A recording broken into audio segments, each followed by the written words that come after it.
So me, myself, and I, week 4. Define yourself. Brennan Manning, in his book Abba's Child, wrote this.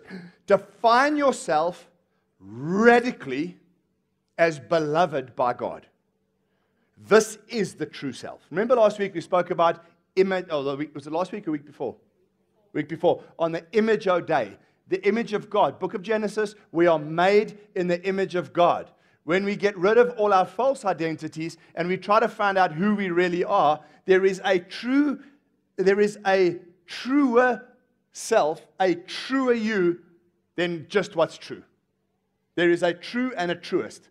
You may be an idiot, it may be true, but it's not the truest thing about you.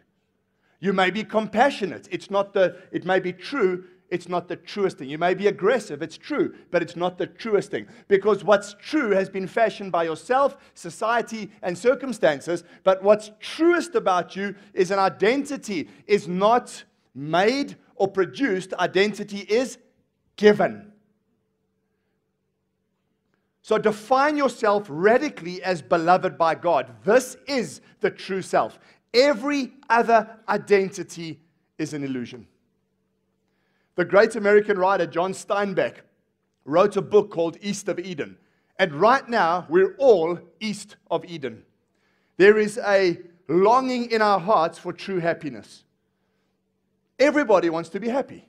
Nobody wakes up, no sane human being wakes up in the morning and says, I want to be miserable. Even a miserable addict who draws strength from his misery wishes he could be something else. We know there's more out there. For those of you who've watched the movie The Shawshank Redemption, when Red finally gets out of prison after 40-something years, he almost goes and does what most inmates do who've spent most of their adult lives in prison. He nearly hung himself from a rafter. Because when you're out of the confines you're comfortable in, you don't know who you are. And that's what is happening even with some of us right now. Your identity has been so set over so many years. Now God wants to pull you out of it. And deep inside, you know there's more. But sometimes your reaction isn't always positive because you don't know what the more is. And so we're east of Eden because long ago in the garden, we discover we were made for happiness. But we live far from paradise. That's why we're familiar with words like disappointment, longing, hurt, pain, sin, failure. Our longing for good news actually surfaces the bad news. The good news is we want to go back to the garden. It surfaces the bad news. There was an angel with a fiery sword put there to make sure that humanity couldn't go back to the place ever again of happiness, freedom before sin. It's impossible to go back there on our own. All our pursuits at achieving happiness. Ask any druggie who has taken drugs the first time. He spends all his life trying to reproduce what he had at first. How many times have you ever been in love? A lot, someone says. Good for you. But how many times have you ever been in love? And you know what it's like? A little bit of infatuation is a lacquer thing. You can't sleep at night. That person stirs you. Then you marry them. Now you still can't sleep at night, but for all the wrong reasons. You're scared, she's got a knife, and other thoughts. But the reality is, then you want to go and have a new girlfriend and get a new one because you're after that same kick again. We're all trying to get back to our original happiness. We can't get there. Definitely not by ourselves. If we're going to try and return to paradise, someone has to lead us there. And we all know the story. That someone crashed into the middle of human history. He lived out of a true identity, not just to show us how, but to take us back.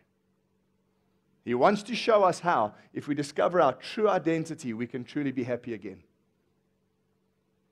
Because he who was in the garden with Adam and Eve is the he who wants to be in the garden of our own souls. And he wants to teach us how to be near him again. Corrie ten Boom, who along with her dad helped many Jews escape the Holocaust in World War II, made this famous saying. She said, if you look at the world, you'll be distressed. If you look within, you'll be depressed. But if you look at God, you'll be at rest. I'll say it again. If you look at the world, you'll be distressed. If you look within, you'll be depressed. If you look at God, you'll be at rest. It's the same with our identity. You see, what we do is we look around to find our identity. We want people to mirror back who we are. But it often leads to distress, because what we do is we have an image of how we think we are, of how we think people should perceive us, and we're longing for them to reflect back to us what we really want to hear. And it hardly happens. I was with a man today who said these words to me. He said, my overarching memory of my father, whenever I made mistakes, was he would sit me down, look me in the eyes, and say, you have disappointed me greatly. He said, it's the most common thing I heard in my childhood growing up. Was a father who lives in fear on the basis of performance, who transferred it to his son by telling his son how often he's disappointed him. Now, can you imagine if you're that son, you spend the rest of your life hoping to get mirrored back from other people that actually you're not a disappointment. You're a good person. You're to be liked. There's something attractive about you. What we don't understand, like Pinocchio or like the movie Roxanne, where Steve Martin grew that long nose, what we don't understand is even what Jesus said, instead of taking the speck out of your brother's eye, take the log out of your own. We often have these projectiles coming from us. And when we go near people to try and get that affirmation, we're actually poking them with what we've really got, and they don't like it. And they go even further away. We cannot look outside of us to find an identity. We also can't look inside of us. Why? Because we follow our desires. We follow our hearts. We follow our wants. We follow our attractions. But we end up depressed. I'm telling you, even as a Christian, many of us, when looking inside, are actually following our desires, our hearts, our wants, and our attractions. But we're depressed. It's only when we look to God and learn what that means we can find rest. How's that song we sang tonight? He's in the waiting. I might get onto that. Depends on how much time I've got. Bruce Waltker wrote this: God created humanity, and therefore only God can reveal to us our identity and function. Without this biblical revelation, we are lost in a maze of confusion. And the writer Dale Kuhner created the helpful concept of iWorld. He said we've got iPhone, iPad, iMac. He said actually there's a new thing doing the rounds now called iWorld. A world entirely shaped by the individual, where the focus is on the word I. Me, myself, and I. I. From start to finish. And I quote, to live in such a world, I quote, is like this: the I world has a very different concept of identity. In the I world, identity is something we are instructed to select or create. If we don't like or aren't comfortable with who we are encouraged to remake ourselves in whatever manner we are able and that science will allow. Consequently, in the I world, the search for meaning and self-understanding can be endless, because we're always left to wonder if we could have been happier if we'd chosen a different path. Can you imagine being encouraged to remake yourself in whatever manner you're able? What freedom! What more could we ask for than the autonomy to choose the shape of our own identity? But it hasn't helped. We try and have it both ways. We get it neither way. So what's the alternative? It's our image o' day. To understand what it means to be created in the likeness of God. Kuhner says that if the roots and trunk of human identity are God, the roots and the trunk, then the branches of human identity, how we live, think, and dream, are our relationships with God and with others. We cannot simply focus on the branches and ignore the roots and the trunk. According to Christianity, we come to a more complete understanding of our nature and identity by developing a love relationship with God through Jesus. The relationship of primary importance for accurately comprehending who we are is our relationship with God. Discovering our true identity is more than keeping our hearts and minds open. It matters what you're looking at. It matters who you're looking at. So what I want to do is take two stories from the life of Jesus. We might only get to the one I'll see, but I want to talk about, let's look at how even Jesus discovered the basis and the nature of his own identity. Because some of us don't know who we are. I often, when I speak to people, I say, I wonder at what age Jesus was walking somewhere. He looked at the moon one night and thought, hey, I made that. And when I was young, I wanted to fly to the moon. Imagine being the guy who looks at it and said, I made it. At what age did he grow into a revelation of the fact that God is his own dad? Literally. That he's not from here. That he is, but he isn't. He was before. I wonder. What were the thoughts about him that he must have thought that helped shape who he was? And how did he settle his sense of identity? I mean, you and I wake up in the morning, we just know we're idiots. It's not hard. And if you're not convinced, just phone someone. They'll tell you. Drive in the traffic. We're all idiots. We know. But imagine being Jesus. Let's look at the account of the baptism of Jesus. I want to read it quickly. Luke chapter 3. I'm reading from the NIV, Luke chapter 3. Couple of verses, not long.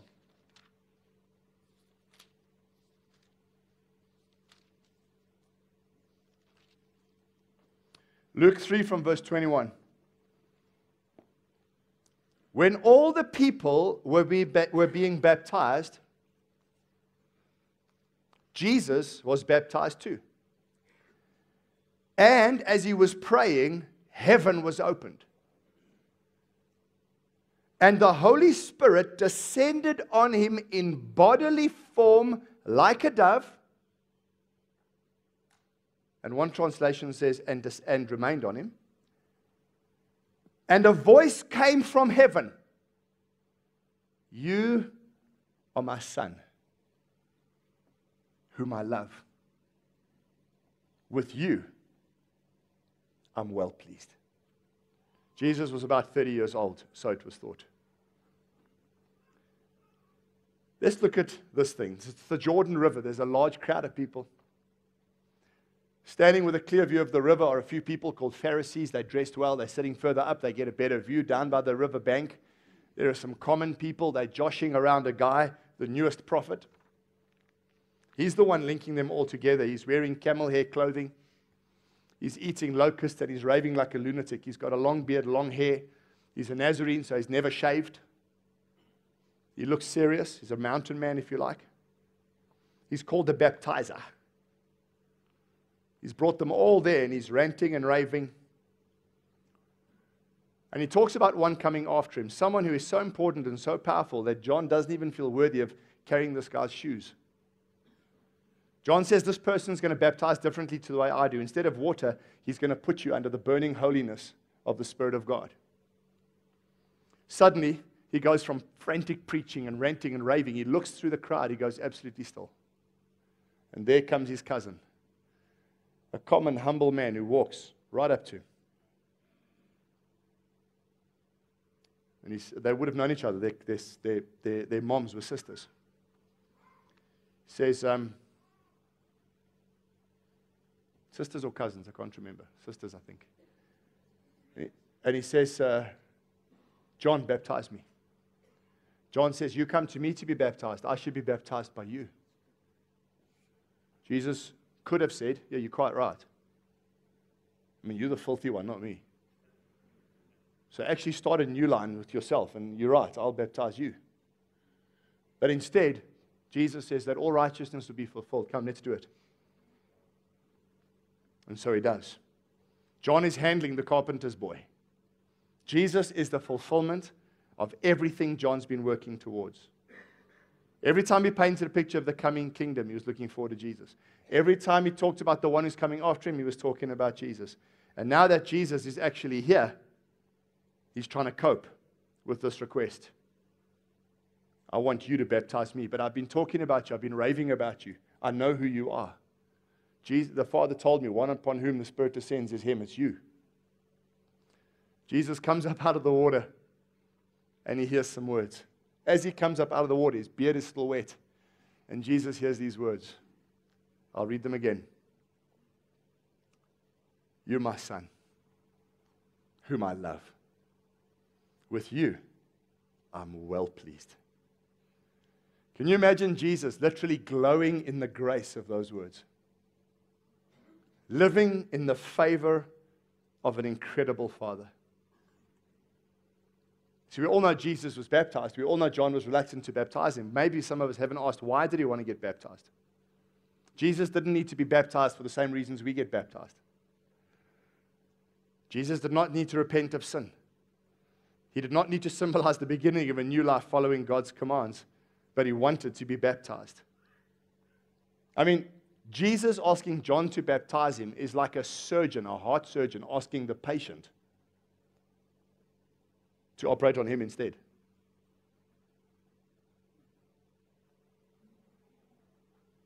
Sure. We've got to start asking different questions. The Bible says Jesus is the exact representation of God. He could do whatever he wanted. So what's going on here? One of the biggest reasons Jesus was baptized is that he could identify with you. One of the biggest reasons Jesus was baptized in water was that he could identify with you. We think about Jesus' birth in terms of God becoming human. Hey, God with us. That's how Jesus identified with us. It is, but it's not the only one. At the Jordan River, when Jesus stood with sinners and allowed himself to get baptized, although the crowd thought, what's going on here?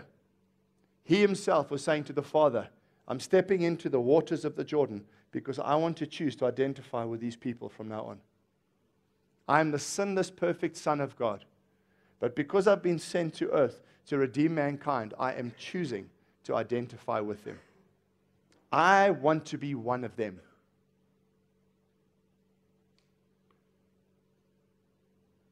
He was obviously speaking of the literal death of the cross to come a little bit later. I want to draw your attention for a moment to the word you in that sentence. Because there's something beautiful about the fact that God acts outside of time, but he also acts inside of history. Before creating the world, God spent an eternity in perfect love and communion with himself, God, Father, Son, and Spirit. And in this cosmic scope of his activity, he made you part of his plan and part of his purpose. God, as Father, Son, and Spirit, lived in a perfect unity for eternity past, and they will live for a perfect unity in eternity to come. But at some point, he looked at you and he said, I want you to be part of my eternity. I value you to the degree that I'm going to give up just the three of us in one. And I'm going to share all this with you. I'm creating you in my image that you can share it with me and get to know me better. More unbelievably, God was making you and me part of his plan 2,000 years before any of us were born, through the sending of his Son. Jesus says, it's amazing. I want to be with you. I want to be one of you. We say to Jesus, you chose to identify with us. And I'm telling you, what we want to do tonight in understanding our identities, we're saying this. As much as you came to earth, you were identified, you went under the waters, you came up symbolizing new birth. 3 years later, you literally were held up, you died, you rose from the dead again. As much, Lord, as you symbolize your identification with us, I tonight am going to have the courage to identify back with you. I choose tonight that my identity from tonight will be wrapped up in you and no longer in what I think about me. And I'm telling you, that's an incredibly courageous step to take. You see, if Hollywood were to do this story of Jesus as a movie, they certainly wouldn't put the voice of God in at this point. Because up until now, Jesus hasn't done a whole lot. You know, the hero always gets the appreciation after achieving a whole lot. After his ministry, after he healed multitudes, after his temptation, after the cross, after he did something at least. But up until now, he's done nothing. He's only mentioned once between his infancy and his adulthood, and that's at the age of 12, and that's another sermon altogether, where they go up to the temple. Jesus is 12, and after the feast, they go back home, assuming Jesus is with them. 3 days later, Mary or Joseph says to the other one, where's our boy? So I don't know. They look around, where's he? Can't find him. They go back, 3-day journey back. It's now nearly a week. And there's Jesus in the temple. And they go to him and they say, where have you been? Hence, he asks that after the boys after about 14 seconds. Try 6 days. Where have you been? He says, I'm in my Father's house. Where else? Now, knowing that Jesus never sinned, we would think, how come he didn't tell his parents? Shouldn't a good son have told his parents, by the way, I'm just going to the temple to talk? That's my assumption.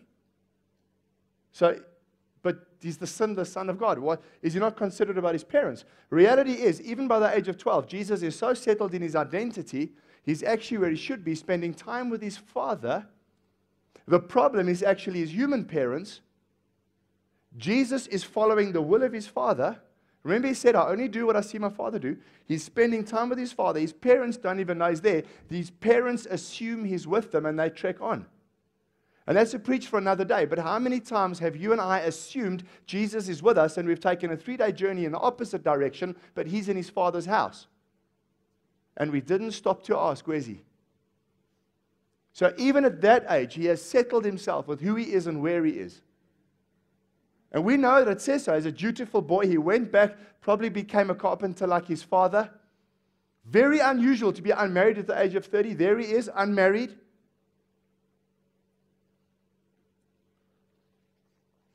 And then he goes and presents himself before John.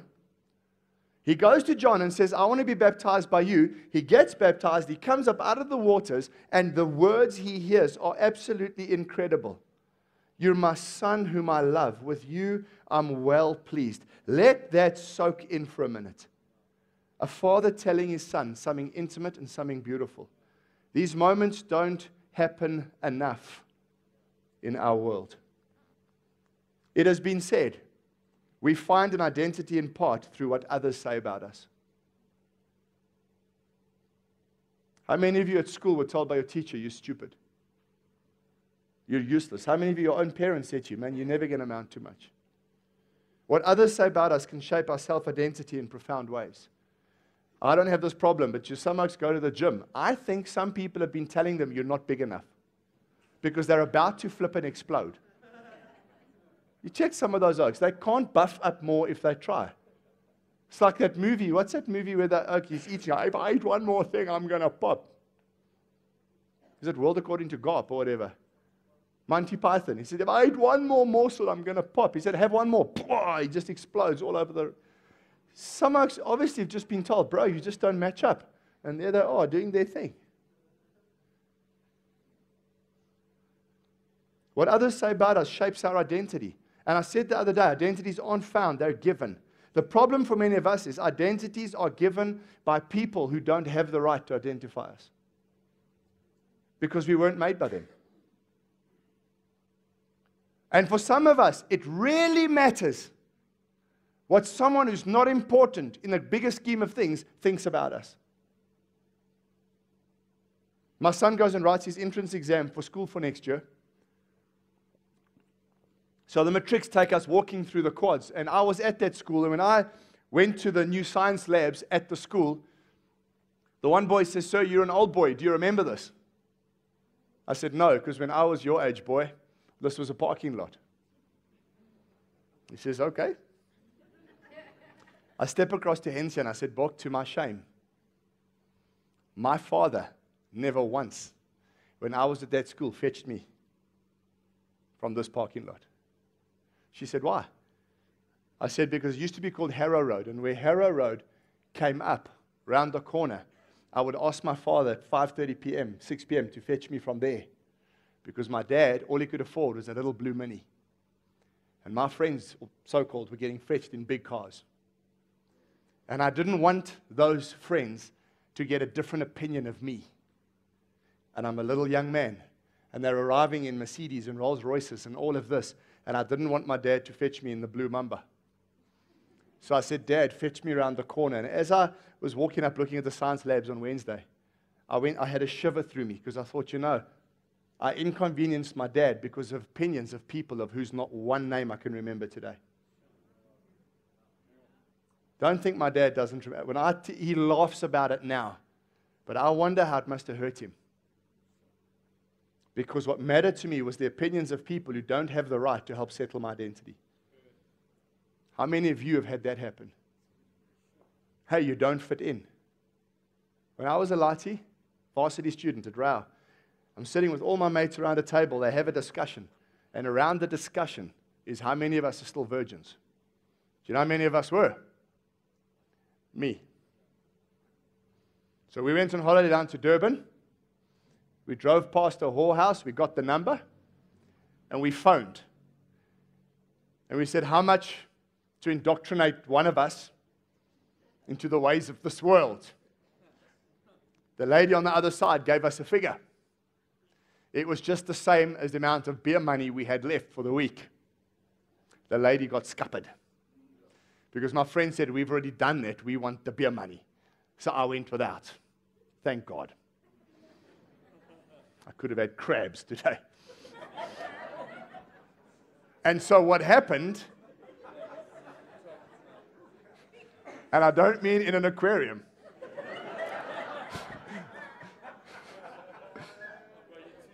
So, it was actually a desire to tick that thing off the list that drew me to Christ, because some of you have heard my story.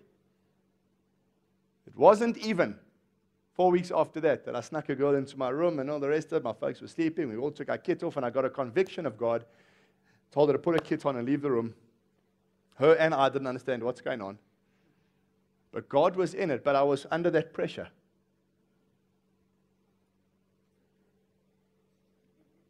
Identities are given by people who don't have the right to identify us. True identity can only be given by God. Jesus' identity was given to him by his Father. Listen, God declared 3 things over him that God's going to declare to you right now. So listen carefully. You are my child. There are massive implications with those words. You are my child. I love you. I am pleased with you. And those 3 words should set and shape the rest of your life. Jesus made the Father proud simply because of who he was. There's a book you can buy that opens with this question. Imagine God thinking about you. What do you assume God thinks of you when you come to his mind? Right now, if you're honest with me and you tell me, what do you think God thinks about you right now? The author of that book says, when God thinks about me, I think he's disappointed. Which was similar to what that young man told me today. He said, my father on earth always told me I disappointed him. What is your honest opinion of what God thinks about you?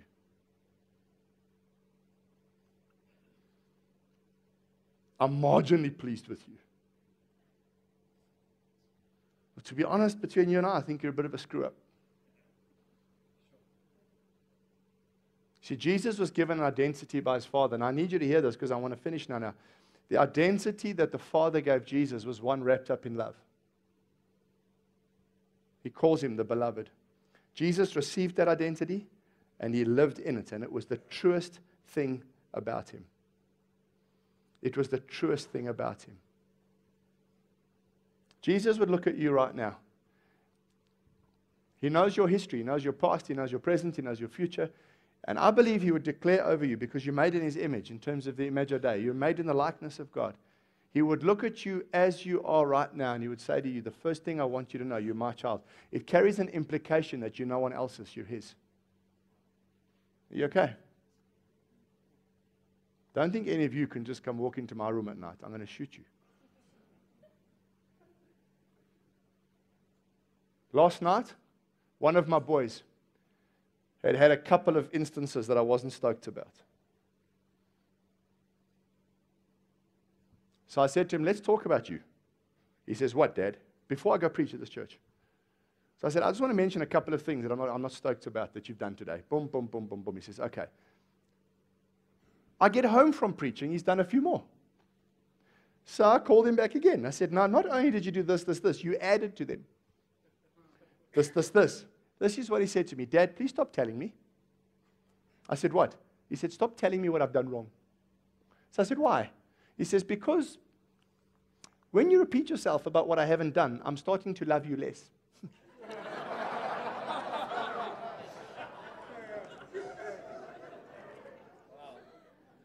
It's one of my 3 boys last night. Now, hence you can hear this conversation. He says, when you repeat yourself like this and remind me of my stuff, Dad, I start to love you less. I said, is that a fact? He said, yes. So I said, go to your room. So he goes to the room and I follow. So he can already feel his backside is going to be about as red as Vesuvius in about 3 seconds. We walk in there. I sit down on the bed so that I can be eye contact with him.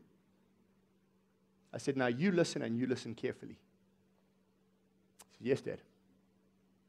He said, you've just told me that by me trying to help you, you love me less.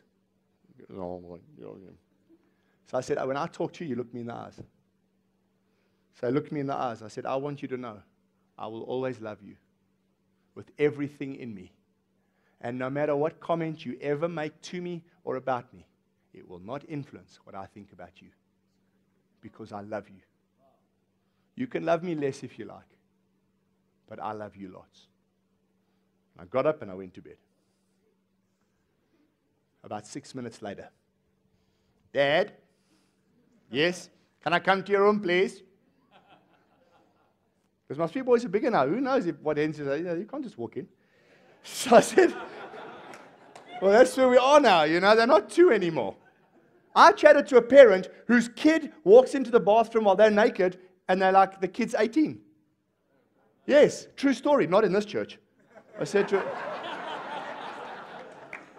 her straight, you've got issues. No, we're a very open family. I said, listen here.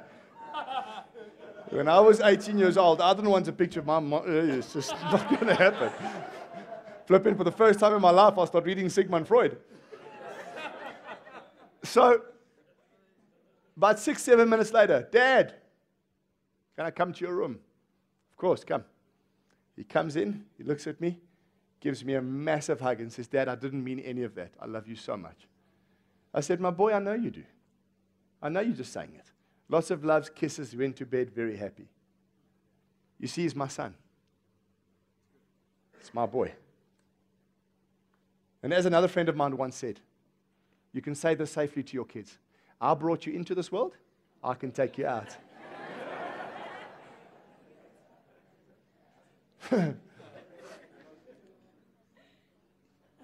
My child, no matter what he's done, has got instant access to me. It's my son. Your father says to you in this room right now, you're my child. Let that sink. Secondly, he says to you, I love you.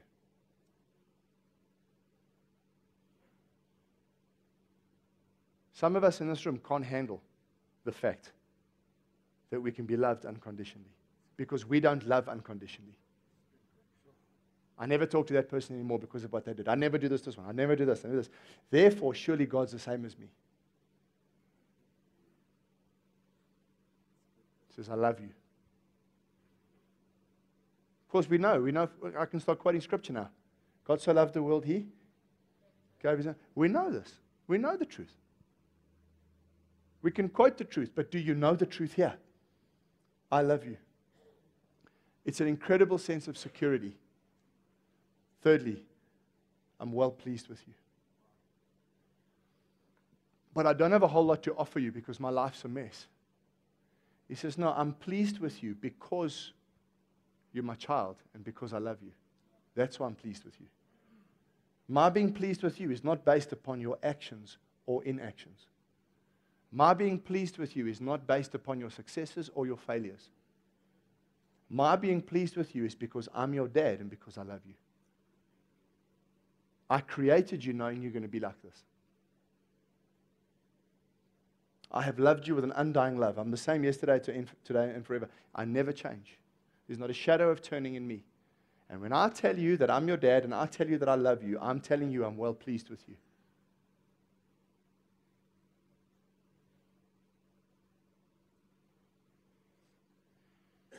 I wonder how many of you read from the Shawshank Redemption. You're out physically from prison, but here you're still there. Because you don't know how to be free. You don't know how to be a son or a daughter of a Father in heaven. How many of you don't know how to receive those words? I love you, because you've always thought I've got to earn it. And how many of you can accept tonight that your Father in heaven says, I'm so pleased with you, based upon your identity as being in His likeness, the image of day?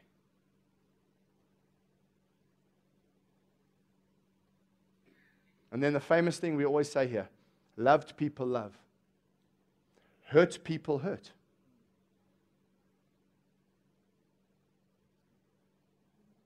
The degree to which you know you're loved is the degree to which you can love. How do you know it? In a very simple way. How many of you get offended and you stay dick with that situation for days on end? You don't know love. When someone hurts you, someone offends you, someone says something, you're quick to react. You don't know love. For you, everything's conditional. I will do it as long as you do it. You upset me, over. I've heard people say this in conversation. You ever do this to me, it's over. Something tells me deep inside, you do not know that you're a child of the Most High. Because here's the thing. Are you ready? I'm sure I disappointed. I'm sure I dropped God today. I must have, somewhere. Somehow, I must have upset the Lord. I must have disobeyed in some way, somewhere, somehow. You know me. I can preach and offend people that hurts the Lord. And that church today wasn't ready for me. They don't know me. And I walk in there and pull out my guns this morning. They like, I could check them. They're shell-shocked. I must have hurt people. Can't not. But I do know this. I'm absolutely secure in the fact that I'm a child of God. I had a discussion with someone today who says to me, I'm telling you, I believe I lose my salvation. They live in constant fear of hurt and disappointing God, losing their salvation. My kids remain my kids no matter what they do. They're my children. They don't become my unchildren, then my children again, then my unchildren, my children again. I'm not phoning the lawyer every 4 days rewriting my will. It's done. Once and for all, it's done. And here's the thing. I know my Father loves me even when I blow it. How many of you battle with that right now? There's the secret I have, and I don't know if God truly loves me. I don't know if I'm accepted. You are greater than Jesus. Jesus could come up out of the water, having not succeeded in his ministry yet, and receive the affirmation of his Father. You feel, I first have to go and earn it. I have to go and do stuff. Then I know I'll get that approval, because you just don't have a clue yet that you're loved because he's your dad. Remember in the garden, God, day 1, day 2, day 3, day 4, day 5, day 6, it says this. He looked at what he had created and he said it was, what had it done? And he said it's good. Then he created man on day 6 and said, this is very good. What had they done? Nothing. It's Adam. He hasn't even got an Eve yet. This is very good. He looks at you made in his image and he says, this is very good.